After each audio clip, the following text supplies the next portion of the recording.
വന്ദനവും നന്ദിയും അറിയിക്കുകയാണ്. കർത്താവ് നമ്മെ ഏവരെയും ധാരാളമായിട്ട് അനുഗ്രഹിക്കുവാൻ ഇടയായി തീരട്ടെ. കഴിഞ്ഞുപോയ ഒരാഴ്ച നാം എല്ലാവരും ആയിരുന്ന ഇടങ്ങളിൽ കർത്താവ് നമ്മെ ഭദ്രമായിട്ടും ക്ഷേമമായിട്ടും പരിപാലിക്കുവാൻ ഇടയായി തീർന്നു. അന്യോന്യം ഓർത്ത് പ്രാർത്ഥിക്കുവാൻ കർത്താവ് നമ്മെ ഓരോരുത്തരെയും സഹായിച്ചു എന്ന് ഞാൻ വിശ്വസിക്കുന്നു. ദൈവമക്കളുടെ പ്രാർത്ഥന ഞങ്ങൾക്ക് വലിയ അനുഗ്രഹവും കോട്ടയായിരുന്നു. ആമെ പ്രാർത്ഥിക്കുകയും പ്രാർത്ഥനയിൽ ഓർക്കുകയും ചെയ്ത എല്ലാ ദൈവമക്കൾക്കും യേശുക്രിസ്തുവിന്റെ നാമത്തിലുള്ള നന്ദി ഇത്തരണത്തിൽ അറിയിക്കുകയാണ്. ദൈവം നമ്മെ എല്ലാവരെയും അനുഗ്രഹിക്കുമാറാകട്ടെ. വെള്ളിയാഴ്ച ദിവസം നമ്മുടെ സാധാരണ നടക്കുന്ന ഉപവാസ പ്രാർത്ഥന എണ്ണത്തിൽ ആളുകൾ ചുരുക്കമാണെങ്കിലും പ്രാർത്ഥന നടക്കുവാൻ ഇടയായി തീർന്നു. ചില പ്രിയപ്പെട്ടവർക്ക് മാത്രം കടന്നു വരുവാൻ ദൈവം സാവകാശം ഒരുക്കി. അപ്പോൾ തന്നെ നമ്മുടെ ഈ മാസത്തെ സെൻട്രലിലെ മാസയോഗം ഇന്നലെ പട്ടാമ്പി ദൈവസഭയിൽ വെച്ച് നടക്കുവാൻ ഇടയായി തീർന്നു. ആമേൻ. അതുപോലെ നമ്മുടെ ഇടയിലുള്ള ചില പ്രിയപ്പെട്ടവർ ശാരീരിക ക്ഷീണം അനുഭവിക്കുന്നവരുണ്ടല്ലോ. ദൈവം എത്രത്തോളം അവരെയൊക്കെ പരിപാലിക്കുകയും സൂക്ഷിക്കുകയും തക്ക സമയത്ത് വിടുതലൊക്കെ കൊടുത്ത കൃപകൾ ഓർത്ത് ദൈവത്തിന് സ്തോത്രം ചെയ്യുകയാണ്. വളരെ പ്രാർത്ഥനയോടെയും ദൈവാശ്രയത്തോടും ഭയഭക്തി നിർമ്മരിതമായി ദൈവസന്നദ്ധയിൽ ഇരിക്കുവാൻ ദൈവം നമ്മെ ഓരോരുത്തരെയും സഹായിക്കട്ടെ. നമ്മുടെ PYP ആരാധനയ്ക്ക് ശേഷമായി നടക്കുന്നുണ്ട്. അതുകൊണ്ട് തന്നെ അല്പം നേരത്തെ തന്നെ നമ്മുടെ സഭായോഗം നിർത്തിയിട്ട് PYP നടത്തുവാനുള്ള സമയത്തിനു വേണ്ടി ക്രമീകരിക്കുന്നതാണ്. ദൈവം നമ്മെ എല്ലാവരെയും അനുഗ്രഹിക്കട്ടെ. നമ്മുടെ കരമുയർത്തി ഒന്ന് ദൈവത്തിന് സ്തോത്രം ചെയ്യാം. ഹല്ലേലൂയ. എല്ലാവരും സന്തോഷത്തോടുകൂടെ അല്പസമയം ആമേൻ നമുക്ക് ദൈവവചനത്തിന് മുൻപാകെ ആയിരിക്കാൻ ദൈവം നമ്മെ സഹായിക്കുമാറാകട്ടെ. മറവിടമായ ഒരു ദൈവമുണ്ടെന്ന് ഒരിക്കൽ കൂടെ സങ്കീർത്തനക്കാരൻ ഈ 143 സങ്കീർത്തനത്തിലൂടെ നമ്മെ പഠിപ്പിക്കുകയാണ്. മറവിടമായ ഒരു ദൈവമുണ്ടെന്നുള്ള യാഥാർത്ഥ്യം തിരിച്ചറിഞ്ഞ സങ്കീർത്തനക്കാരൻ തന്റെ നാവുകളിലൂടെ പുറത്തു വന്ന ഒരു പാട്ടാണ് 143 സങ്കീർത്തനം എന്ന് പറയുന്നത്. അതിന്റെ 9-ാമത്തെ തിരുവചനം നമുക്കൊന്ന് വായിക്കാം. 9-ാമത്തെ തിരുവചനം. യഹോവേ എന്റെ ശത്രുക്കളുടെ കയ്യിൽ നിന്ന് എന്നെ വിടുവിക്കണമേ. യഹോവേ എന്റെ ശത്രുക്കളുടെ കയ്യിൽ നിന്ന് എന്നെ വിടുവിക്കണമേ. നിന്റെ അടുക്കൽ ഞാൻ മറവിനായി വരുന്നു. നിന്റെ അടുക്കൽ ഞാൻ മറവിനായി വരികയാണ്. സ്തോത്രം. നാം ഓരോരുത്തരും അനുഭവിക്കുന്ന പ്രതിസന്ധിയിൽ കൂടെ കടന്നുപോയതാണ് ഈ സങ്കീർത്തനം എഴുതിയ രചയിതാവാകുന്ന ദൈവപുരുഷനും. താൻ പറയുകയാണ്, യഹോവേ എന്റെ ശത്രുക്കളുടെ കയ്യിൽ നിന്ന് എന്നെ വിടുവിക്കണമേ എന്ന് പറഞ്ഞാൽ ഈ ലോകം ദൈവമക്കൾക്ക് എന്തല്ല, യോഗ്യമായ ഒന്നല്ല. സ്തോത്രം.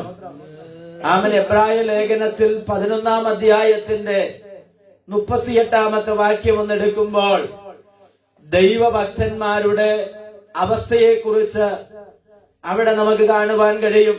ദൈവമക്കൾക്ക് ഈ ലോകം യോഗ്യമല്ല. യാതൊരു കാരണവും കൂടാതെ ശത്രുക്കൾ വേട്ടയാടപ്പെട്ടുകൊണ്ടിരിക്കുന്ന, ശത്രുക്കളാൽ വേട്ടയാടപ്പെട്ടുകൊണ്ടിരിക്കുന്ന ഒരു കാലഘട്ടത്തിലാണ് ദൈവമക്കളാകുന്ന നാം ഓരോരുത്തരുമായിരിക്കുന്നത്. എബ്രായ ലേഖനത്തിന്റെ 11-ാം അധ്യായത്തിന്റെ 38-ാമത്തെ വാക്യം നാം വായിക്കുമ്പോൾ ദൈവമക്കൾ കടന്നുപോയ അവസ്ഥകളെ കുറിച്ചാണ് അവിടെ നമുക്ക് കാണുവാൻ കഴിയുന്നത്. എടുത്തവർക്ക് ഒന്ന് വായിക്കാം. കാടുകളിലും മലകളിലും ഗുഹകളിലും ഭൂമിയുടെ പിളർപ്പുകളിലും ഉഴന്ന് വലഞ്ഞു. ലോകം അവർക്ക് എന്തായിരുന്നില്ല, യോഗ്യമായിരുന്നില്ല. അവരെല്ലാവരും വിശ്വാസത്താൽ സാക്ഷ്യം ലഭിച്ചിട്ടും വാഗ്ദത്തം നിവർത്തി പ്രാപിച്ചില്ല.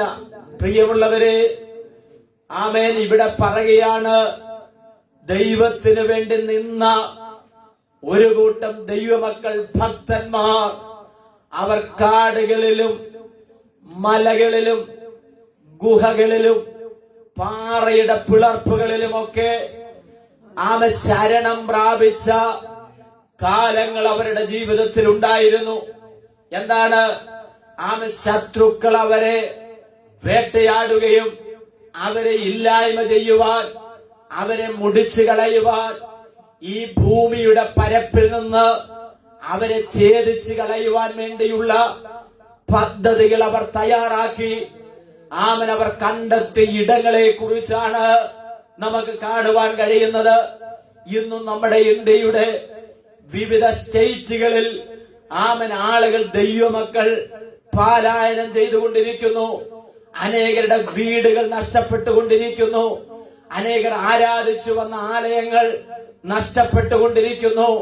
അവർക്ക് കയറിയിരുന്ന് ആരാധിക്കുവാൻ സ്ഥലമില്ലാതെ മരച്ചുവട്ടുകളിൽ ഇരുന്ന്, പരസ്യമായ റോഡിന്റെ അരികിലിരുന്ന് ആരാധിക്കുന്ന ദൃശ്യങ്ങൾ ഇതിനോടകം നിങ്ങൾ പല പ്രാവശ്യം കണ്ടിട്ടുണ്ടാകാം. ഉപദ്രവിക്കപ്പെടുന്നു. കേറിക്കിടക്കുവാൻ അവരുടെ വീടുകൾ തകർത്തു കളഞ്ഞു. ഇങ്ങനെയുള്ള ഒട്ടനവധി പ്രതിസന്ധിയിൽ കൂടെയാണ് ദൈവമക്കൾ കടന്നു പോകുന്നത്. എന്ന സങ്കീർത്തനക്കാരൻ പറയുകയാണ്, എനിക്ക് മറവിടമാകുന്ന ഒരിടമുണ്ട്, അതാണ് എന്റെ പ്രത്യാശ. ഇന്ന് പകൽക്കാലം ഞാനും നിങ്ങളും മൗനമായിരിക്കുവാനല്ല, ദൈവം തന്ന സാഹചര്യങ്ങൾ, ദൈവം തന്ന അനുഭവങ്ങളിൽ സന്തോഷത്തോടെ ദൈവത്തിന് നന്ദി പറയുവാൻ നമ്മെ കുറിച്ച് ദൈവം ആഗ്രഹിക്കുകയാണ്. ദൈവത്തിന്റെ ദാസനായ ദാവീദിന്റെ ജീവിതത്തിൽ നിരവധി തവണ പ്രതിസന്ധികൾ നേരിട്ടിട്ടുള്ളത് നമുക്കറിയാവുന്നതാണ്. ശൗലയച്ച ആളുകൾ തന്നാൽ അവരാൽ താൻ വേട്ടയാടപ്പെട്ടിട്ടുണ്ട്.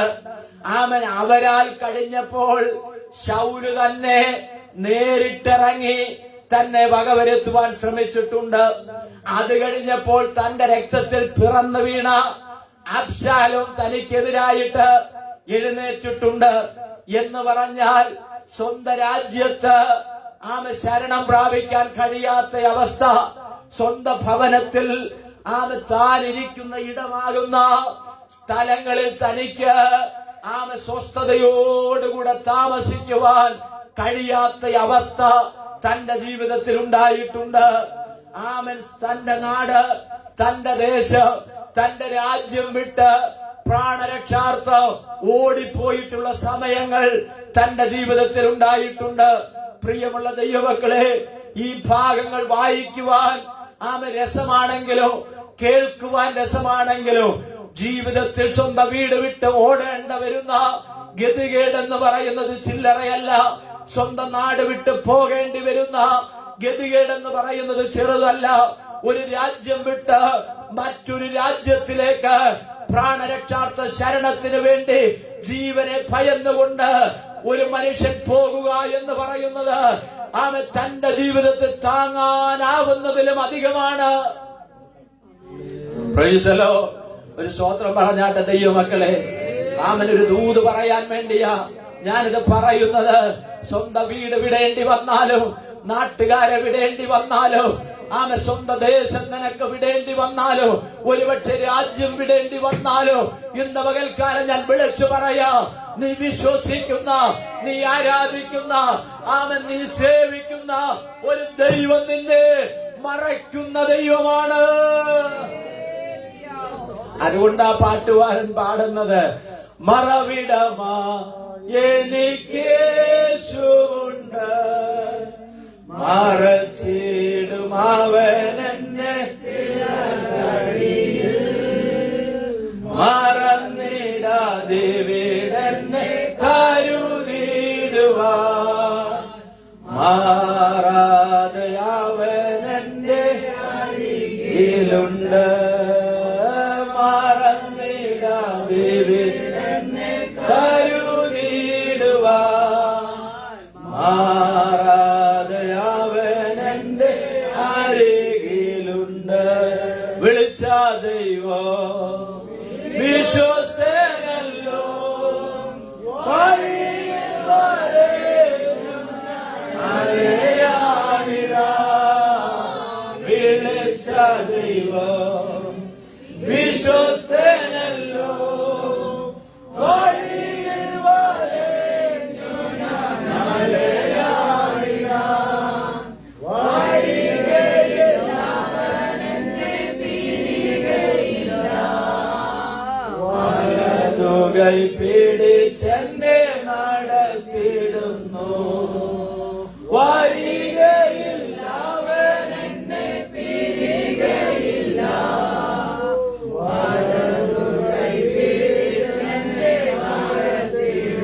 Praise the Lord. Hallelujah.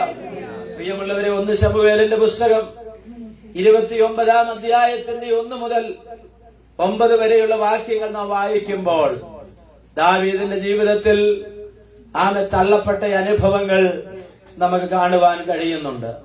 നോക്കിക്കേ, 29-ന്റെ 4-ാമത്തെ വാക്യം ഒന്ന് വായിച്ചാട്ടെ. എന്നാൽ ഫെലിസ്ത്യ പ്രഭുക്കന്മാർ അവനോട് കോപിച്ചു, നീ അവനോ കൽപ്പിച്ചു കൊടുത്ത സ്ഥലത്തേക്ക് പോയിക്കൊള്ളുവാൻ അവനെ മടക്കി അയക്കാം. അവൻ നമ്മോടുകൂടെ, ആര്? ദാവീദ് നമ്മോടുകൂടെ യുദ്ധത്തിന് പോരരുത്. യുദ്ധത്തിൽ അവൻ നമുക്ക് ദ്രോഹിയായി തീർന്നേക്കാം.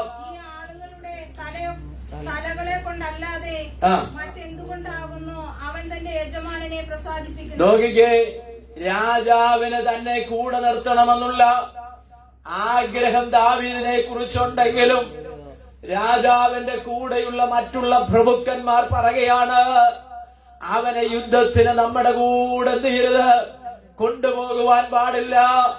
അവനെ പറഞ്ഞ് അവന്റെ നാട്ടിലേക്ക്, അവന്റെ രാജ്യത്തിലേക്ക് അവനെ എന്ത് ചെയ്യുക, മടക്കി അയക്കുക. ഇനി നോക്കിയേ, അതിന്റെ 6-ാമത്തെ വാക്യം വായിച്ചാട്ടെ. 6-ാമത്തെ വാക്യം 29. എന്നാറെ ആഖീഷ് ദാവീദിനെ വിളിച്ച് അവനോട്, യഹോവയാണ്. നോക്കിക്കേ, ആഖീഷ് രാജാവ് ദാവീദിനോട് പറയുകയാണ്, നീ ആരാണ്? പരമാർത്ഥിയും പാളയത്തിൽ എന്നോട് കൂടെയുള്ള എന്റെ ഗമനാഗമനങ്ങൾ എനിക്ക് ബോധിച്ചതുമാകുന്നു. നീ എന്റെ അടുക്കൽ, വളരെ ശ്രദ്ധിക്കണം ദൈവമക്കളെ, നീ എന്റെ അടുക്കൽ വന്ന നാൾ മുതൽ ഇന്നുവരെയും. നോക്കിക്കേ, ആഖീശ് രാജാവ് ആമൻ ദാവീദിനെ കുറിച്ച് പറയുകയാണ്, അഭയത്തിനു വേണ്ടി, രക്ഷയ്ക്കു വേണ്ടി നീ എന്റെ അടുക്കൽ വന്ന നാൾ മുതൽ ഇന്നുവരെയും ഒരു ദോഷവും നീ എന്ത് ചെയ്തിട്ടില്ല. പക്ഷേ എന്നോട് കൂടെയുള്ളവർ നിന്നെ മടക്കി അയക്കാൻ എന്ത് ചെയ്തുകൊണ്ടിരിക്കുക, പറയുകയാണ്. അടുത്ത വായിച്ചാട്ടെ. നീ എന്നോടൊരു ദോഷവും. നോക്കിക്കേ, എന്നാൽ എന്നോട് കൂടെയുള്ള പ്രഭുക്കന്മാർക്ക് നിന്നെ എന്തല്ല, ഇഷ്ടമല്ല. എന്ന് പറഞ്ഞാൽ ഞാൻ ഈ പറഞ്ഞു വരുന്നത്, ചെന്ന രാജ്യത്തോ ആമൻ നാളുകളുടെ പാർത്തെങ്കിലോ ആമൻ തന്നെ അവിടെ നിന്നും എന്ത് ചെയ്യുക, പുറത്താക്കുകയാണ്. ആരെല്ലാം നിന്നെ പുറത്താക്കിയാലും ഒരു കാര്യം ഞാൻ പറയാം, ആമൻ നിന്നെ ചേർക്കുന്നൊരു ദൈവമുണ്ട്. ആരെല്ലാം നിന്നെ തള്ളിക്കളഞ്ഞാലും, മാനിക്കേണ്ടവർ മാനിക്കാതെ ഇരുന്നാലും, ഒരു ദിവസം നിനക്ക് അതിനുള്ള സമയം ദൈവം കൊണ്ടുവന്നു തരൂ. വിശ്വസിക്കുന്ന ദൈവമക്കൾ ആ കരങ്ങൾ ഉയർത്തി ദൈവത്തിന് സ്തോത്രം ചെയ്യാം. ആമൻ. ഇനി ഒരു വാക്യം കൂടി വായിക്കണം. ആമൻ. ഇത് നിങ്ങളുടെ ഹൃദയത്തിലേക്ക് ആമൻ ചെല്ലുവാനും മനസ്സിലാക്കുവാനും 9-ാമത്തെ വാക്യം കൂടി വായിച്ചാൽ, ആഖീശ് ദാവീദിനോട്,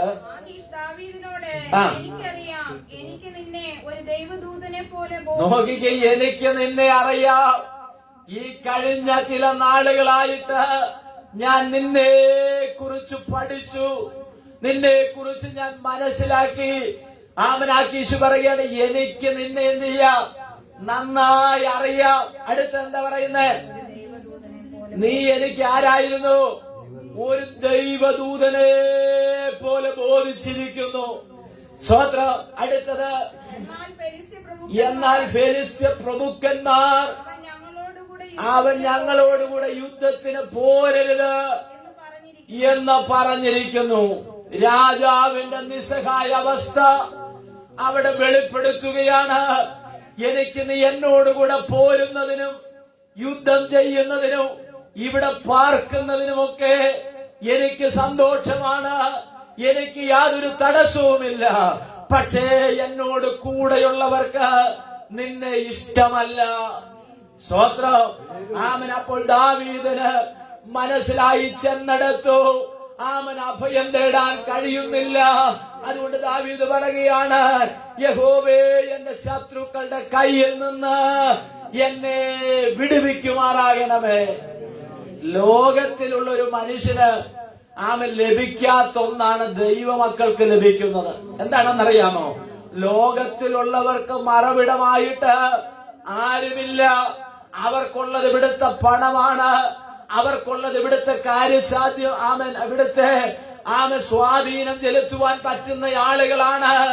എന്നാൽ അവരെല്ലാം കൈയൊഴിഞ്ഞാൽ അവർക്ക് മറവിടമായിട്ട് ചെല്ലുവാൻ ഒരിടമില്ല. പക്ഷെ ദൈവമക്കളെ സംബന്ധിച്ചിടത്തോളം ആരെല്ലാം നിന്നെ കൈയൊഴിഞ്ഞാലോ നിനക്ക് ചെല്ലാൻ, അഭയം പ്രാപിക്കുവാൻ, ശരണം പ്രാപിക്കുവാൻ സങ്കേതമായിട്ടൊരിടമുണ്ട്. അതാണ് ദൈവത്തിന്റെ പാദപീഠം. സ്തോത്രം, സ്തോത്രം, സ്തോത്രം, സ്തോത്രം. ആമേൻ. കർത്താവിന് മഹത്വം കൊടുത്താട്ടെ. ദൈവത്തിലെ ഞാനും നിങ്ങൾ ലോകമനുഷ്യരുമായിട്ടുള്ള പ്രത്യേകത അതാണ്. നമുക്ക് അഭയം പ്രാപിക്കുവാൻ, മറവിടമായി ചെല്ലുവാൻ ഒരിടമുണ്ട്. അതാണ് ദൈവത്തിന്റെ പാദപീഠം. ദൈവം നമ്മെ മറച്ചു കഴിഞ്ഞാൽ പിന്നെ ആർക്ക് നമ്മളെ പിടിക്കാൻ കഴിയും? ഹല്ലേലൂയ. ദൈവം നമ്മെ ഒളിപ്പിച്ചു കഴിഞ്ഞാൽ ആർക്ക് നമ്മെ പിടിക്കുവാൻ കഴിയോ? ആർക്കും സാധ്യമല്ല. സ്വതന്ത്രം. അപ്പൊ ദാവീദ് പറയുകയാണ്, എന്താ പറയുന്നത്?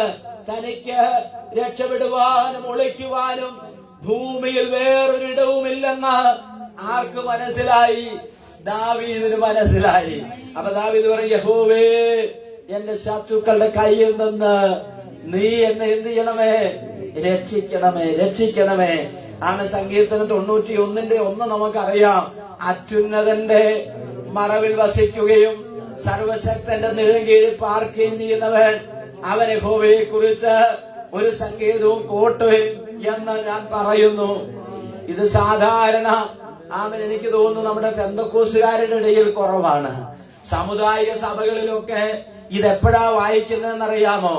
പിള്ളാര് ഉറക്കത്തിൽ സ്വപ്നം കാണുമ്പോൾ, പിള്ളാര് ചാടി എഴുന്നേൽക്കുമ്പോ പറയും, മോനെ നീ ഒന്ന് 91 സങ്കീർത്തനം എന്ത് ചെയ്യുക, ഒന്നെടുത്ത് വായിക്കാൻ പറയും. പക്ഷെ ഒരു ദൈവത്തിനെ സംബന്ധിച്ചിടത്തോളം ആശ്വാസം കണ്ടെത്തുവാനുള്ള ദൈവത്തിന്റെ വചനമാണ് അവനെ സന്തോഷിപ്പിക്കുന്നത്.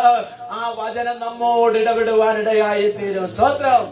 ദൈവത്താൽ വിളിക്കപ്പെട്ടവരും തിരഞ്ഞെടുക്കപ്പെട്ടവരും അല്ലാതെ മറ്റാരെങ്കിലും അവിടെ കടുത്താൽ അവർ തൽക്ഷണം കൊല്ലപ്പെടും. എന്ന് പറഞ്ഞാൽ പഴയ നിയമത്തിൽ ഒത്തിരി സങ്കേത നഗരങ്ങൾ ദൈവം തന്റെ ജനത്തിനു വേണ്ടി ഒരുക്കി വെച്ചിട്ടുണ്ടായിരുന്നു. ആ സങ്കേത നഗരങ്ങളിൽ കയറി അവരെന്ത് ചെയ്യുമായിരുന്നു? രക്ഷപ്പെടുന്ന ഒരു അനുഭവം ഉണ്ടായിരുന്നു. 32 സങ്കീർത്തനത്തിന്റെ 7 വാക്യം ഒന്ന് വായിച്ച്. 32 7 വാക്യം നമുക്ക് അറിയാവുന്ന വാക്യങ്ങൾ തന്നെയാണ്. 32 7 തിരുവചനം എന്താ പറയുന്നത്? നീ എനിക്ക് മറവിടമാകുന്നു, നീ എന്നെ കഷ്ടത്തിൽ നിന്ന് സൂക്ഷിക്കും, രക്ഷയുടെ ഉല്ലാസഘോഷം കൊണ്ട് നീ എന്നെ ചുറ്റിക്കൊള്ളും. നോക്കിക്കേ, ദൈവമാണ് നമുക്ക് മറവിടം. ദൈവമാണ് നമ്മെ ചുറ്റി പരിപാലിക്കുന്നത്. അത് സങ്കീർത്തനക്കാരൻ പറയും. 31:20 വായിച്ചേ. നീ അവരെ മനുഷ്യരുടെ കൂട്ടുകെട്ടിൽ നിന്ന് വിടുവിച്ചു, നിന്റെ സാന്നിധ്യത്തിന്റെ മറവിൽ മറയ്ക്കും. നിന്റെ സാന്നിധ്യത്തിന്റെ മറവിൽ എന്ത് ചെയ്യും? ദൈവമക്കളെ മറയ്ക്കും. ഒത്തിരി വാക്യങ്ങളുണ്ട്. 17:9 വായിച്ചേ. നീ അവരെ മനുഷ്യരുടെ കൂട്ടുകെട്ടിൽ നിന്ന് വിടുവിച്ച് നിന്റെ സാന്നിധ്യത്തിൽ എന്നെ മറവിൽ മറയ്ക്കും. 17:9 നോക്കി. എന്നെ ചുറ്റിവളയുന്ന പ്രാണശത്രുക്കൾ എന്നെ പിടിക്കാതെ വണ്ണം നോക്കി. ദൈവത്തിന്റെ ചിറകിൻ കീഴിൽ നമ്മളെ എന്ത് ചെയ്യുന്ന മറയ്ക്കുമെന്ന് ഒത്തിരി വാക്യങ്ങളുണ്ട്. സമയമില്ലാത്തതുകൊണ്ട് ഞാൻ വായിപ്പിക്കുന്നില്ല. പ്രിയമുള്ളവര്, ദൈവത്തിന്റെ ചിറക് അത് നമ്മെ മറയ്ക്കുന്നതാണ്. Praise the Lord. ഹല്ലേലൂയ. ആമേൻ. അപ്പോൾ നമ്മുടെ ചിന്ത ദൈവത്തിന്റെ ചിറകിന് അത്രയും വലുപ്പമുണ്ടോ എന്നുള്ളതാണ്. കോഴി തന്റെ കുഞ്ഞുങ്ങളെ ചിറകടിയിൽ മറയ്ക്കുന്നത് പോലെ എനിക്ക് നിന്നെ മറയ്ക്കുവാൻ എത്ര പ്രാവശ്യം മനസ്സ് വന്നു. ഹല്ലേലൂയ. ചിറകടിയിൽ മറയ്ക്കുന്നതയോ. സ്തോത്രം. ഈ കഴുകന്മാര് കഴുക കുഞ്ഞുങ്ങളെ പറക്കൽ പഠിപ്പിക്കുന്നത് എങ്ങനെയാണെന്നറിയാമോ? നമുക്കറിയാം, അതിന്റെ തൂവലുകളൊക്കെ വളർന്നു വരുന്ന സമയത്ത് ഈ അമ്മ കഴുകൻ എന്ത് ചെയ്യുന്നറിയാം, അതിന്റെ പുറത്ത് വെച്ചുകൊണ്ട് ഈ കഴുകൻ ആകാശമേഘങ്ങൾ ഉയരത്തിലേക്ക് എന്ത് ചെയ്യും, പറന്നുയരുവാനിടയായി തീരും. എന്നിട്ട് പതുക്കെ എന്ത് ചെയ്യുന്നറിയാം, അതൊന്ന് കുനിഞ്ഞു പറക്കുന്ന സമയത്ത് പുറത്തിരിക്കുന്ന ഈ കഴുകൻ കുഞ്ഞ് അന്തരീക്ഷത്തിൽ കൂടെ താഴോട്ട് വീഴുകയാണ്. വീഴുന്ന സമയത്ത് അതെന്ത് ചെയ്യും, ഉള്ള ചിറകിട്ടടിക്കോ, അതിന് പിടിച്ചു നിൽക്കാൻ പറ്റത്തില്ല എന്ന് കാണുമ്പോൾ ഈ തള്ളക്കഴുകൻ ചിറക് വിരിച്ചുകൊണ്ട് അതിന്റെ അടിയിൽ കൂടെ പറന്നെന്ത് ചെയ്യുന്നറിയാമോ, അതിനെ പുറത്തതിന്റെ മുകളിൽ താങ്ങുവാനിടയായി തീരും. തള്ളക്കോഴി തന്റെ കുഞ്ഞുങ്ങളെ ചിറകടിയിൽ വഹിക്കുന്നത് പോലെ എനിക്ക് നിങ്ങളെ മറയ്ക്കുവാൻ എത്ര പ്രാവശ്യം മനസ്സ് വന്നു. Price the Lord. ഒത്തിരി വാക്യങ്ങളുണ്ട്. 119 സങ്കീർത്തനത്തിന്റെ 114 വാക്യം, 91 സങ്കീർത്തനത്തിന്റെ 4 വാക്യം, 143 9 വാക്യം നമ്മൾ വായിച്ചു. സ്തോത്രം. 91 4 എന്താ പറയുന്നത്?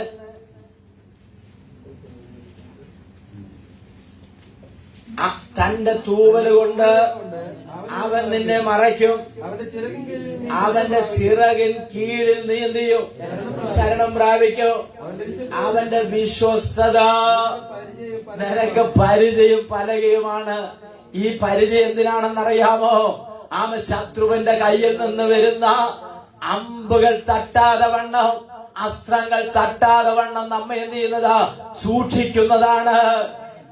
ഒരു പടയാളി, ഒരു സോൾജിയർ പടക്കളത്ത് യുദ്ധക്കളത്തിലേക്ക് അവൻ ഇറങ്ങുമ്പോൾ അവന്റെ കയ്യിൽ എന്തൊക്കെയുണ്ട്? വാളുമുണ്ട്, പരിചയമുണ്ട്. വാള് വെട്ടാനാണെങ്കിൽ പരിചയം അവനെ സംരക്ഷിക്കാൻ വേണ്ടിയ ഒരു കയ്യിൽ വാളും മറുകയിൽ പരിചയമാണ്.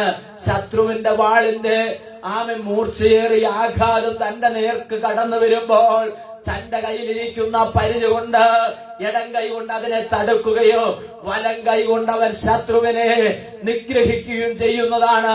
ഇവിടെ പറയുകയാണ്, ഞാൻ ആരാണ്? നിനക്ക് പരിചയം പലകയുമാണ് എന്ന് പറഞ്ഞാൽ ദൈവം തന്നെയാണ് നമ്മുടെ സൂക്ഷിപ്പുകാര്. ശക്തിയോടെ സ്വോത്രം പറഞ്ഞാട്ടെ. പാപിക്ക് ഒളിക്കാൻ ഒരിടവുമില്ല. എന്താ? ദൈവമക്കൾക്ക് ഒളിക്കാനുള്ള ഇടം ദൈവസന്നദ്ധി. നമ്മൾ ചില വാക്യങ്ങൾ വായിച്ചു. എന്നാൽ ഒരു പാപിയെ സംബന്ധിച്ചിടത്തോളം അവൻ ഒളിക്കാൻ എന്തില്ല? ഇടമില്ല. സ്തോത്രം. 60 സ്തോത്രം. ഇങ്ങനെയാണ്, ദൈവത്തിന്റെ ദൃഷ്ടിയിൽ നിന്ന് ഒരുവനും ഒളിച്ചിരിക്കാൻ കഴിയുകയില്ല. എല്ലാവരെയും നന്നായിട്ട് അറിയുന്ന ദൈവത്തിന് ഒന്നും മറവായിരിക്കുകയില്ല. പാപിക്ക് ഇരിക്കുവാൻ ഏത് ത്വരംഗത്തിന്റെ അകത്തിരുന്നാലും ഇസ്രായേലിന്റെ പീരങ്കി എന്ന് അതിനെ എന്ത് ചെയ്യും? തകർത്ത് നശിപ്പിക്കുവാനിടയായി തീരും. എവിടെ നീ ഒളിച്ചിരുന്നാലും ശത്രു സൈന്യത്തിന്റെ ആയുധത്തിന്റെ മുൻപ് നിന്നെ പുറത്തു കൊണ്ടുവരുവാനിടയായി തീരും. എന്ന് പറഞ്ഞാൽ ലോകരാജ്യങ്ങൾ സുരക്ഷിതമല്ല. ഒരു രാജ്യം ഒരു രാജ്യത്തെ ഭയന്നുകൊണ്ടാ ജീവിക്കുന്നത്. ശരിയല്ലേ? രാജ്യം രാജ്യത്തോട് എതിർക്കും. ഇന്ത്യക്ക് അല്ലെങ്കിൽ ചൈനയ്ക്ക്, പാകിസ്ഥാന്, അമേരിക്കയ്ക്ക്, റഷ്യക്ക് എന്ന് വേണ്ട ശക്തരായിട്ടുള്ള രാജ്യങ്ങളൊക്കെ ഭയപ്പെട്ടുകൊണ്ടാണ് ഭരണാധികാരികൾ മുൻപോട്ട് പോകുന്നത്. ഒരുവന്റെ രാജ്യത്ത് നിന്ന് എപ്പോഴാണ് സ്തോത്രം എന്ത് വരുന്നത്? അവന്റെ പടക്കോപ്പുകൾ വന്ന് തകർക്കുന്നെന്ന് അറിയത്തില്ല. അതിനെ തടയാനുള്ള സാധന സാമഗ്രികൾ എന്ത് ചെയ്തുകൊണ്ടിരിക്കുക? കണ്ടുപിടിച്ചു കഴിഞ്ഞു. അവിടെ അതിർത്തി വിട്ട് സാധനം വന്നാൽ അതിനെ എന്ത് ചെയ്യും? ചില ഡ്രോണുകൾ ഉപയോഗിച്ച് അതിനെ എന്ത് ചെയ്യും? തടുത്ത് നിർവീര്യമാക്കുവാനിടയായി തീരും. എന്ന് പറഞ്ഞാൽ അന്യോന്യം ഭയത്തോടെ എന്ത് ചെയ്തുകൊണ്ടിരിക്കുക? രാജ്യങ്ങൾ മുൻപോട്ട് പോയിക്കൊണ്ടിരിക്കുകയാണ്. ഞാൻ പറഞ്ഞതിന്റെ കാരണമെന്ന് പറയുന്നത്, ഇവിടെ പറയുകയാണ്, പാപിക്കൊളിക്കുവാൻ ഒരിടവുമില്ല. വായിച്ച് 69-ന്റെ 5-ാമത്തെ വാക്യം. സങ്കീർത്തനം 69-ന്റെ 5-ാമത്തെ വാക്യം ഒന്ന് വായിച്ച് നോക്കി. 65-ന്റെ 9.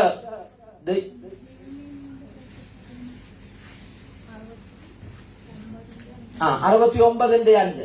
ദൈവമേ നീ എന്റെ ഭോഷത്വം അറിയുന്നു, എന്റെ അകൃത്യങ്ങൾ നിനക്ക് എന്ത് ചെയ്യുന്നില്ല. അതാ ഞാൻ ആദ്യം പറഞ്ഞേ, ദൈവത്തിന്റെ മുൻപിൽ എന്താകുന്നില്ല, ഒന്നും മറവായിരിക്കുന്നില്ല. എന്താ കാരണമെന്നറിയാമോ? ആമ സർവശക്തനും സർവജ്ഞാനിയും ആമ സർവവ്യാപിയുമാകുന്ന ദൈവത്തിന്റെ മുൻപിൽ സകല സൃഷ്ടിയും നഗ്നതയും മലർന്നതുമായി കിടക്കുകയാണ്. സ്വത്രം. അതുകൊണ്ട് ആമ പാപിയായിരിക്കുന്ന മനുഷ്യന് ഒളിച്ചിരിക്കുവാൻ ഒരിടവുമില്ല. ആമേൻ. ഒരു ദൈവ മനുഷ്യൻ ഇങ്ങനെ പറഞ്ഞ് ആമ സ്വത്രം, ആമൻ അവിടെ പോയി പാതാളത്തിന്റെ അറ്റത്ത് എന്ന് പാർത്താൽ അവിടെയും നിന്റെ കണ്ണെന്നെ കാണും. ഭൂമിയുടെ അധോ ഭാഗത്ത് എന്ന് ഞാൻ ഒളിച്ചാലും അവിടെയും നീ എന്ത് ചെയ്യും, കാണും. സ്തോത്രം. 139-ന്റെ 2-ാമത്തെ വാക്യം വായിച്ചേ. 139-ന്റെ 2-ാമത്തെ വാക്യം നോക്കിക്കേ. സങ്കീർത്തനക്കാരൻ പറയണ, ഞാൻ ഇരിക്കുന്നതും എഴുന്നേൽക്കുന്നതും നീ അറിയുന്നു, എന്റെ നിരൂപണം നീ ദൂരത്ത് നിന്ന് ഗ്രഹിക്കുന്നു. കണ്ടോ? അപ്പോൾ യഹോവേ, ഞാൻ ഇരിക്കുന്നതും എഴുന്നേൽക്കുന്നതും നീ അറിയുന്നു, എന്റെ നിരൂപണം ദൂരത്ത് നിന്ന് ഗ്രഹിക്കുന്നു. നമ്മൾ ഒരു ദിവസം എത്ര പ്രാവശ്യം ഇരിക്കുന്നുണ്ട്, എത്ര പ്രാവശ്യം എഴുന്നേൽക്കുന്നുണ്ട്. കുറച്ചു നേരം ഇരുന്ന് കഴിയുമ്പോൾ നമുക്കൊന്ന് എഴുന്നേക്കണമെന്ന് തോന്നും. കുറച്ചു നേരം എഴുന്നേറ്റ് നടന്നു കഴിയുമ്പോൾ കുറച്ചു നേരം ഒന്ന് ഇരിക്കണമെന്ന് തോന്നും. ഇതിന് വല്ല കണക്കുമുണ്ട്? അത് ആരോടെങ്കിലും നമ്മൾ അനുവാദം ചോദിച്ചിട്ടാണോ? നമ്മുടെ ശരീരത്തിന് ക്ഷീണം വരുമ്പോൾ നമ്മൾ ഇരിക്കും. നമ്മൾ ഇച്ചിരി നേരം ഉന്മേഷം കിട്ടാൻ വേണ്ടി എഴുന്നേറ്റ് നടക്കും. ആമേ സ്വോത്രം. നമ്മുടെ മനസ്സിലൂടെ ഒത്തിരി കാര്യങ്ങൾ, ഇവിടെ ഇരുന്ന് പ്രസംഗം കേൾക്കുമ്പോഴും ആമേ ഒത്തിരി കാര്യം നമ്മുടെ മനസ്സിലൂടെ എന്ത് ചെയ്യുക. നമ്മൾ ഇരിക്കുന്ന ഇവിടെ ആണെങ്കിലും ആമേ വീട്ടിൽ ചെന്നിനി ആമേ തുണി അലക്കാനുണ്ട്, കൂട്ടാൻ വെക്കാനുണ്ട്. ചിലര് ചോറ് മാത്രം വെച്ചിട്ട് വന്നവരുണ്ട്. കൂട്ടാൻ വെക്കണം. ആമേ പശുവിന് പുല്ല് കൊടുക്കണം, ആടിനെ കൊണ്ടുവിടണം, വൈകുന്നേരം അവിടെ പോകണം, ഇന്നൊരു വരാന്ന് പറഞ്ഞിട്ട് ഒത്തിരി ചിന്തകൾ നമ്മുടെ മനസ്സിലൂടെ എന്ത് ചെയ്തുകൊണ്ടിരിക്കുക, പൊയ്ക്കൊണ്ടിരിക്കുക. പക്ഷെ നമ്മൾ ഇവിടെ എന്താ ഇരിക്കുന്നത്? നമ്മൾ ഇവിടെ ഇരിക്കുന്നത് പാസ്റ്റർ നോക്കുന്നുണ്ട്, കാര്യമൊക്കെ ശരി, ഇടയ്ക്ക് അല്ലേലിയ പറയുന്നുണ്ടെങ്കിലോ നമ്മുടെ മനസ്സിലൂടെ ഒത്തിരി കാര്യങ്ങൾ ഇങ്ങനെ എന്ത് ചെയ്തുകൊണ്ടിരിക്കുക. നമ്മൾ അസ്വസ്ഥരാണ്, നമ്മൾ അസ്വസ്ഥരാ. ആമൻ ഇവിടെ പറയുകയാണ്. എന്താ പറയുന്നത്? ആ വാക്യത്തിൽ ഇങ്ങനെയാണ് നമ്മൾ വായിച്ച 139. ഞാൻ ഇരിക്കുന്നതും എഴുന്നേൽക്കുന്നതും നീ അറിയുന്നു, നമ്മുടെ ചലനം പോലും ശ്രദ്ധിക്കുന്ന ദൈവം. സ്വോത്രം. ഹല്ലേലൂയ. എന്നിട്ട് പറയുകയാണ്, ആമ ദൂരത്ത് നിന്ന് നമ്മുടെ നിരൂപണം. ഈ നിരൂപണം എന്ന് പറയുന്ന ഒരു സംവിധാനം ബൈബിൾ കോളേജുകളിലുണ്ട്. എവിടെ ഉള്ളത് എന്ന് പറഞ്ഞാട്ടെ? ബൈബിൾ കോളേജിൽ. അപ്പൊ ഈ പഠിക്കുന്ന സമയത്ത് എന്നും രാവിലെ ചാപ്പൽ സർവീസ് ഉണ്ട്. എന്ത് സർവീസാ? Chapel service. അത് ആമന പഠിക്കുന്ന വിദ്യാർത്ഥികൾ ആമൻ നടത്തുന്ന ഒരു പ്രാർത്ഥനയാണ്. അതിനകത്ത് ഒരാൾ ലീഡ് ചെയ്യണം, ഒരാൾ പ്രസംഗിക്കണം. നമ്മളെ പഠിപ്പിക്കുന്ന സാറുമാരും ബാക്കിയുള്ള സ്റ്റുഡൻസും ഒക്കെ ഉണ്ടാകും. അപ്പൊ ഓരോരുത്തർക്കും ടൈം ടേബിൾ ഇട്ടിരിക്കുക. അപ്പൊ നമ്മള് ആമൻ ലീഡ് ചെയ്യുന്ന എങ്ങനെയാണ്, പ്രസംഗിക്കുന്നത് എങ്ങനെയാണ്, അതിനകത്ത് എത്ര സ്തോത്രം പറഞ്ഞു, എത്ര ഹല്ലേലൂയ പറഞ്ഞു, എത്ര ആമേൻ പറഞ്ഞു, എന്തൊക്കെ പറഞ്ഞു എന്നുള്ളത് എന്ത് ചെയ്യും, ആവർത്തിച്ച് പറഞ്ഞൊക്കെ എഴുതി വെക്കും. എന്നിട്ട് ഈ പ്രസംഗമൊക്കെ കഴിഞ്ഞ് പ്രാർത്ഥനയൊക്കെ കഴിഞ്ഞ് സമാധാനത്തോടെ ഇരിക്കുമ്പോ ഓരോരുത്തരും എന്ത് ചെയ്യും, നമ്മളെ എന്ത് ചെയ്യും, അങ്ങോട്ട് വലിച്ചു കീറി നമ്മുടെ ഭാഷയിൽ പറഞ്ഞ് എവിടെ ഒട്ടിക്കും പറഞ്ഞാട്ടെ? ഭിത്തിയിലൊട്ടിക്കും. സ്വോത്രം. അത് നിരൂപണത്തിന്റെ സമയമാണ്. സ്വോത്രം. അവ എന്നതുപോലെ ദൈവം നമ്മെ കുറിച്ച് എന്തുകൊണ്ടിരിക്കുക, നിരൂപിച്ചുകൊണ്ടിരിക്കുകയാ. നമ്മൾ ഇവിടെ ഇരുന്ന് ചിന്തിക്കുന്നതോ നമ്മുടെ മനസ്സിലെ കണക്കുകൂട്ടലുകളോ ആമൻ നമ്മുടെ ഹൃദയത്തിലൂടെ കടന്നു പോകുന്നത് സകലവും ദൈവം ഗ്രഹിച്ചുകൊണ്ടിരിക്കുക. നോക്കി, ദൈവത്തിന്റെ സർവ്വജ്ഞാനത്വം എന്ന് പറയുന്ന വലിയതാ. എന്താ കാരണം എന്നറിയാമോ? ആമൻ അടുത്തിരിക്കുന്ന മത്തായിച്ചാനെ എനിക്ക് ഗ്രഹിക്കാൻ പറ്റുമായിരുന്നെങ്കിൽ, അല്ലെങ്കിൽ എന്നെ കുറിച്ച് ആമൻ നിങ്ങളിൽ ആർക്കെങ്കിലും ആമൻ നിരൂപിച്ച് ഗ്രഹിക്കാൻ കഴിയുമായിരുന്നെങ്കിൽ, ആമൻ അടുത്തിരിക്കുന്ന അമ്മാമയ്ക്ക്, അടുത്തിരിക്കുന്ന ആന്റിയെ കുറിച്ച് ഹൃദയത്തിൽ ചിന്തിക്കുന്ന കാര്യങ്ങൾ മനസ്സിലാക്കാനുള്ള കഴിവ് ദൈവം കൊടുക്കാഞ്ഞതിനായിട്ട് ഒന്ന് കൈ ഉയർത്തി പറഞ്ഞാട്ടെ. നമ്മൾ പ്രവാചകന്റെ മുന്നിൽ പോയിരുന്ന് നമ്മൾ പറയും, കർത്താവേ വെളിപ്പെടുത്തണമേ, എന്റെ കുറവുകളൊക്കെ വെളിപ്പെടുത്തണമെന്ന് പറഞ്ഞാലും വെളിപ്പെടുത്തത്തില്ല. എന്താ കാരണം എന്ന് പറയാം, നിന്റെ കുറവൊക്കെ വെളിപ്പെടുത്തി കഴിഞ്ഞാൽ പാസ്റ്റ് കണ്ണു തുറക്കുമ്പോ നിന്നെ അവിടെ കാണത്തില്ല. അതുകൊണ്ട് വരുന്ന പാസ്റ്റ് നിന്നെ വാലല്ല തലയാക്കും, നിന്നെ അനുഗ്രഹിക്കും എന്ന് പറഞ്ഞിട്ട് പോകും. എന്താ കാരണം എന്നറിയാമോ? അടുത്ത പ്രാവശ്യം നീ പിന്നെ വിളിക്കത്തില്ല. ആരും സ്വോത്രം വന്നില്ല. എടാ, നീ കൊണപ്പെടണമെന്ന് പറയുന്ന പ്രവാചകന്മാർ വരണം. നീ മാനസാന്തരപ്പെടണമെന്ന് പറയുന്ന പ്രവാചകന്മാർ വരണോ? നീ ശരിയല്ലെന്ന് പറയുന്ന എത്ര പേരുണ്ട്? വേദപുസ്തകത്തിൽ പറയുന്ന പ്രവാചകന്മാരൊക്കെ മാനസാന്തരത്തിന്റെ സന്ദേശം വിളിച്ചു പറഞ്ഞവരാ. സ്തോത്രം. യേശുവിന് മുൻപേ വഴിയൊരുക്കാൻ വന്ന ഒരു യോഹന്നാൻ സ്ഥാപകനുണ്ടായിരുന്നു.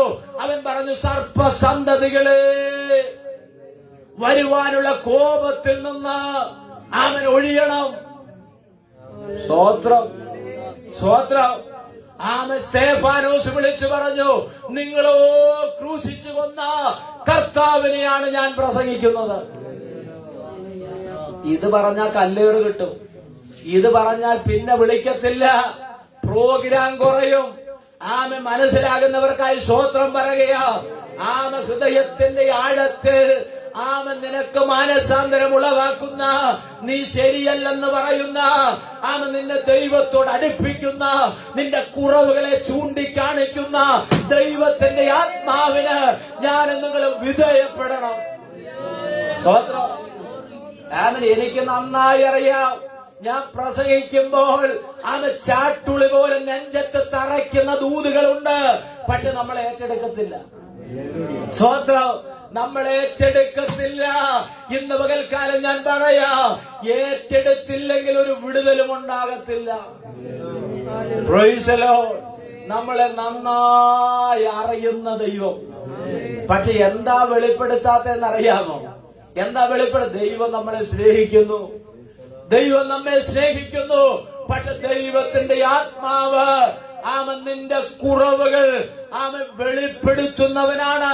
ഇങ്ങനെയാണ് യോഹന്നാന്റെ സുവിശേഷത്തിൽ പറയുന്നത്. വിഷയം അല്പം മാറിയിട്ടാണെങ്കിൽ ഞാൻ പറയട്ടെ, പാപത്തെ കുറിച്ചോ നീതിയെ കുറിച്ചോ ബോധം വരുത്തുന്നത് ദൈവത്തിന്റെ ആത്മാവ് നിന്റെ അകത്തുണ്ടെങ്കിൽ, പാപത്തെ കുറിച്ചോ നീതിയെ കുറിച്ചോ ന്യായവിധിയെ കുറിച്ചോ അവൻ ബോധം വരുത്തുന്നതാണ്. Praise the Lord. Praise the Lord. അതുകൊണ്ട് കർത്താവേ, എനിക്കൊരു മാനസാന്തരം ആവശ്യമാണ്. എനിക്ക് ദൈവത്തോടൊന്ന് അടുത്ത് വരുവാൻ എനിക്ക് ആഗ്രഹമുണ്ട്. എന്റെ മനസ്സ് പുതുക്കി രൂപാന്തരപ്പെടുവാൻ എനിക്ക് ഒത്തിരി ആഗ്രഹമുണ്ടെന്ന് ആര് പ്രാർത്ഥിക്കൂ, അവരിലേക്ക് വരുന്ന ദൈവ സാന്നിധ്യത്തെ തടുക്കുവാൻ ആർക്കും കഴിയുകയില്ല. Price the Lord. ഞാൻ ചിന്തിച്ചു വന്നത് ഇതാണ്.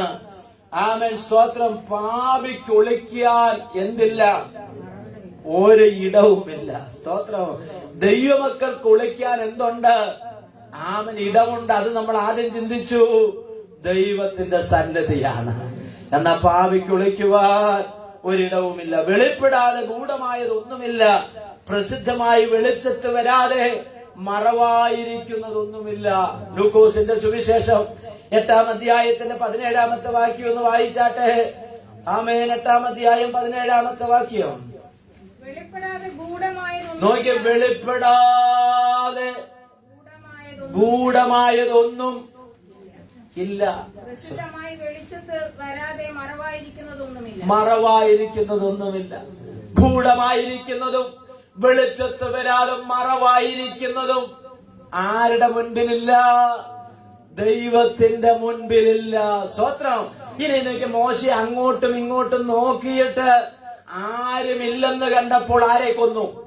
ഒന്ന് പറഞ്ഞാട്ടെ ദൈവമക്കളെ, ഇങ്ങോട്ട് നോക്കിയാട്ടെ. സ്തോത്രം. അങ്ങോട്ടും ഇങ്ങോട്ടും ആര് നോക്കി? മോശ നോക്കി. ആരും കാണുന്നില്ലെന്ന് ഉറപ്പ് വരുത്തിയതിനു ശേഷം മിസ്രൈമിനെ എന്ത് ചെയ്തു?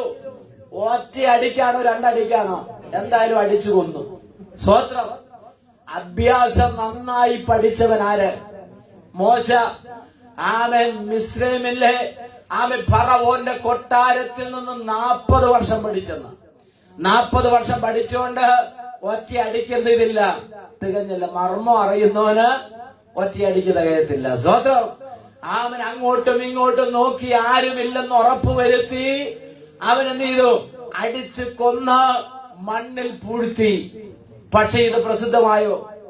എങ്ങനെ പ്രസിദ്ധമായേ? ആരും കണ്ടില്ലതാനും. ആരും കണ്ടില്ലതാനും.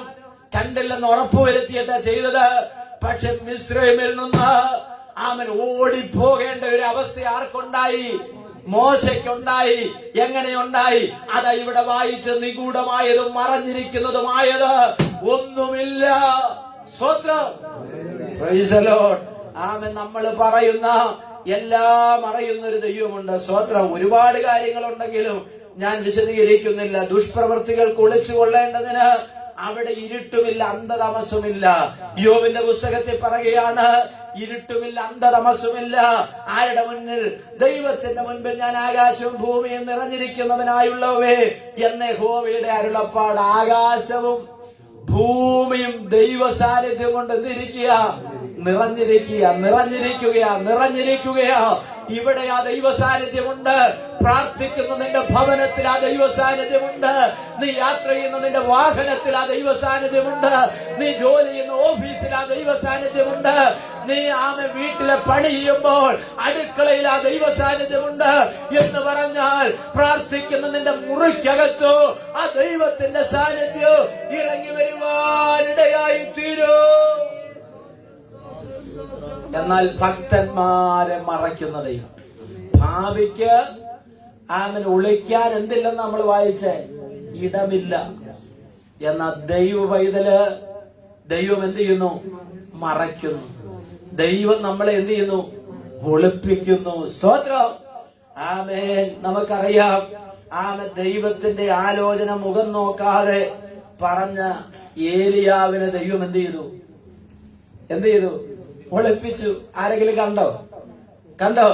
അവൻ ആഹാബിനോട് ചെന്ന് ദൈവത്തിന്റെ ആലോചന ശക്തവും വ്യക്തവുമായി ധൈര്യത്തോടുകൂടെ പറഞ്ഞ ഏലിയാവിനെ ദൈവം എന്ത് ചെയ്തു? ഒളിപ്പിച്ചു. ആഹാബും ഇസാബേലും നാട്ടിലുള്ള ആളുകൾ ഒന്നടങ്കം പരിശ്രമിച്ചു ആരെ പിടിക്കാൻ? ഏലിയാവിനെ പിടിക്കാൻ. പക്ഷെ ഏലിയാവിനെ ദൈവം എവിടെ ഒളിപ്പിച്ചിരിക്കുക? കെരീത്ത് തോട്ടിന്റെ അരികിൽ ഒളിപ്പിച്ചിരിക്കുക. ഏലിയാവെ, നിന്നെ പിടിക്കാൻ ആഹാബിന് കഴിയില്ല, നിന്നെ പിടിക്കാൻ ഇസബേലിന് കഴിയുകയില്ല, അവിടുത്തെ പട്ടാളക്കാർക്ക് കഴിയത്തില്ല, ആ രാജ്യത്തുള്ള മറ്റാർക്കും കഴിയത്തില്ല, ഒരു മന്ത്രവാദിക്കും ഒരു ശകനവാദിക്കും കഴിയത്തില്ല. എന്താ കാരണമെന്നറിയാമോ? ദൈവമാണ് നിന്നെ ഒളിപ്പിച്ചിരിക്കുന്നത്.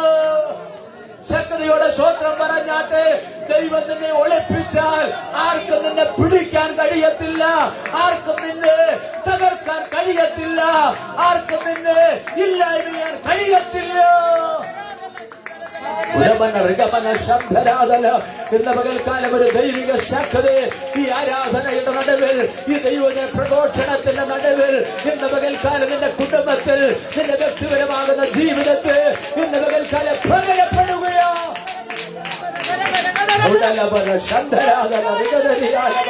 യേശുവിന് അധികാരമുള്ള നാമത്തെ ഇന്ന് പകൽക്കാലം അത് ദൈവശക്തിയായി വെളിപ്പെട്ടു വരട്ടെ.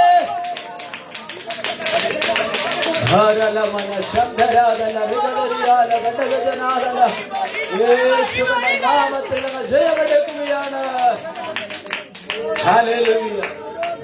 ഏലിയാവ് ഇപ്പൊ ഇവിടെ ഉണ്ട്, കെരീത്ത് തോട്ടിലുണ്ട്. സ്വത്രം. അവിടുത്തെ വെള്ളം കുടിച്ചുകൊണ്ട് കാക്ക കൊണ്ടുവരുന്ന അപ്പവും ഇറച്ചിയും തിന്നുകൊണ്ട് ദൈവം ഒളിപ്പിച്ച സ്ഥലത്ത് ഏലിയാവ് ഇരിക്കുകയാണ്. അവിടെയുള്ള ഒറ്റ മനുഷ്യന് കാണാൻ കഴിഞ്ഞില്ല. കൊട്ടാരത്തിലെ ആളുകൾ ആരെ അന്വേഷിച്ച് നടക്കുകയാ? ഏലിയാവിനെ അന്വേഷിച്ച് നടക്കുകയാ. ഒരു ദൂത ദൈവാത്മാവിന്റെ പകൽക്കാലോ ഇവിടെ ഇരിക്കുന്ന ദൈവമക്കളോട് പറയുകയാണ്, ദൈവം നിന്നെ ഒളിപ്പിച്ചാൽ ശത്രുവിന്റെ അസ്ത്രം എത്ര ശക്തിയുള്ളതാണെങ്കിലും നിന്നെ തൊടാൻ കഴിയത്തില്ല. സ്വോത്രം സ്വോത്രം സ്വോത്രം ആമേൻ സ്തോത്രം. ഒന്ന് ശ്രദ്ധിച്ചേ ഞാൻ പറയാ, നിനക്കെതിരെ അസ്ത്രങ്ങൾ പിശാച് തൊടുത്തു വിടാഞ്ഞിട്ടൊന്നുമല്ല. അവൻ നിന്റെ യാത്രയിൽ നിന്നെ ഇല്ലായ്മ ചെയ്യാൻ അവൻ പലവട്ടം പരിശ്രമിച്ചതാണ്.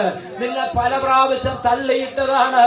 നിനക്ക് വേണ്ടി ശവപ്പെട്ടി ഒരുക്കാനുള്ള പരിപാടി അവൻ നിശ്ചയിച്ചതാണ്. നിനക്ക് വേണ്ടി ആ സെമിത്തേരിയിൽ കുഴികുത്താൻ വേണ്ടി അവൻ ആളുകളെ നിശ്ചയിച്ചതാണ്. പക്ഷെ ശത്രു നിന്നെ തൊടാൻ കഴിയാതെ വന്ന് ഇരുന്നതിന്റെ കാരണം എന്തെന്നറിയാമോ? ദൈവം നിന്നെ ഒളിപ്പിച്ചത് കൊണ്ടാണ്.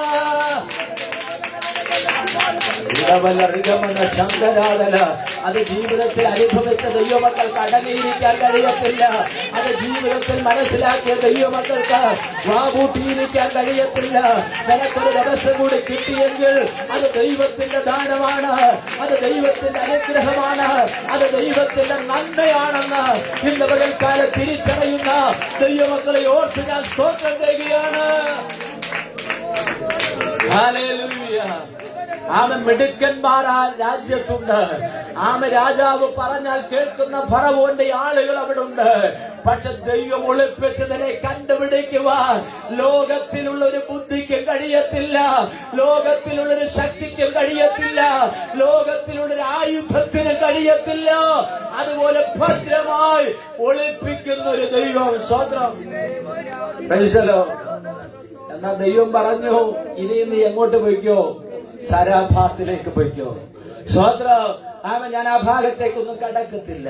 അനർത്ഥ ദിവസത്തിൽ അവൻ തന്റെ കൂടാരത്തിൽ എന്നെ ഒളിപ്പിക്കുന്നതയോ. കണ്ണുകൾ അടച്ചാട്ടെ, സമയം മുൻപോട്ട് പോയി. ദൂത് പറഞ്ഞു തീർന്നിട്ടില്ല. ഒത്തിരി ദൂത് പറയാനുണ്ട്. പക്ഷേ ഇന്ന് പകൽക്കാല സമയപരിമിതി കൊണ്ട് ഞാൻ ഇവിടെ നിർത്തുകയാണ്. എല്ലാ കണ്ണുകളും അടച്ചാട്ടെ. ദൈവമക്കളൊന്ന് പ്രാർത്ഥിക്കാൻ തുടങ്ങിക്കാട്ടെ. എല്ലാവരും ഒന്ന് സ്തോത്രം പറഞ്ഞാട്ടെ. അനർത്ഥ ദിവസത്തിൽ അവൻ തന്റെ കൂടാരത്തിൽ എന്നെ ഒളിപ്പിക്കുന്ന ദൈവമാണ്. ഈ 2026 സ്തോത്രം, ഈ ഫെബ്രുവരി 15 തീയതി നീ കാണുമെന്ന് നിശ്ചയിച്ചതല്ല, ചിന്തിച്ചതല്ല. നിനക്ക് വേണ്ടി ശത്രു കുഴികുടിച്ച സമയങ്ങളുണ്ട്. നിന്നെ തള്ളിയിട്ട് നിന്റെ അസ്ഥികൾ തരിപ്പണമാക്കുവാൻ വേണ്ടി പദ്ധതി ഒരുക്കിയ സമയങ്ങളുണ്ട്. ആത്മഹത്യ മരണം പോലും നിന്റെ കുടുംബത്തിൽ സംഭവിക്കാമായിരുന്നു.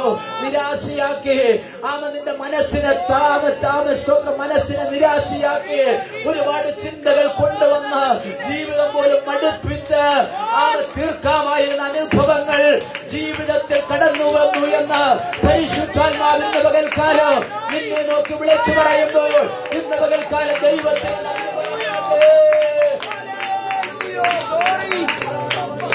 Hallelujah, hallelujah, hallelujah, hallelujah. ദാവീദ് ദൈവസന്നിധിയിൽ പറയുകയാണ്, ശത്രുക്കളുടെ കയ്യിൽ നിന്ന് ദൈവമേ എന്നെ വിടുവിക്കുമാറാകണമേ. നമ്മുടെ കണ്ണുകൾ ദൈവസന്നിധിയിൽ അടയട്ടെ. ഞങ്ങളുടെ ദൈവമേ, സ്വർഗീയ നല്ല പിതാവേ, അനുഗ്രഹമേറിയ ഈ നല്ല നിമിഷത്തിനായി നന്ദിയോടെ ഞങ്ങൾ സ്തോത്രം ചെയ്യുകയാണ്. ഇന്ന് പകൽക്കാലം ദൈവത്തിന്റെ ആത്മാവ് ഞങ്ങളോട് ഇടപെടുകയും ഞങ്ങളോട് സംസാരിക്കുകയും ചെയ്ത അങ്ങയുടെ കൃപയ്ക്കായി ഞങ്ങൾ സ്തോത്രം ചെയ്യുന്നു. എന്നെയും ഈ തിരുവചനം കേട്ട ഞങ്ങൾ എല്ലാവരെയും ദൈവകരങ്ങൾ സമർപ്പിക്കുകയാണ്. ഒരു പുതുബലത്തോടെ, ഒരു പുതുശക്തിയോടെ ദൈവം ഞങ്ങളെ പറഞ്ഞയക്കുമാറാകണം. ഞങ്ങളുടെ കരങ്ങളിൽ താഴ്ത്തി ഏൽപ്പിക്കുന്നു. യേശു ക്രിസ്തുവിന്റെ നിസ്തുല്യമായ നാമത്തിൽ തന്നെ ഈ വചനങ്ങളാൽ ദൈവം നമ്മെ അനുഗ്രഹിക്കട്ടെ. തുടർന്ന് നമ്മുടെ കുഞ്ഞുങ്ങൾ മുൻപോട്ട് എഴുന്നേറ്റ് വന്ന് അവർ പഠിച്ച ദൈവവചനം കാണാതെ പറയും.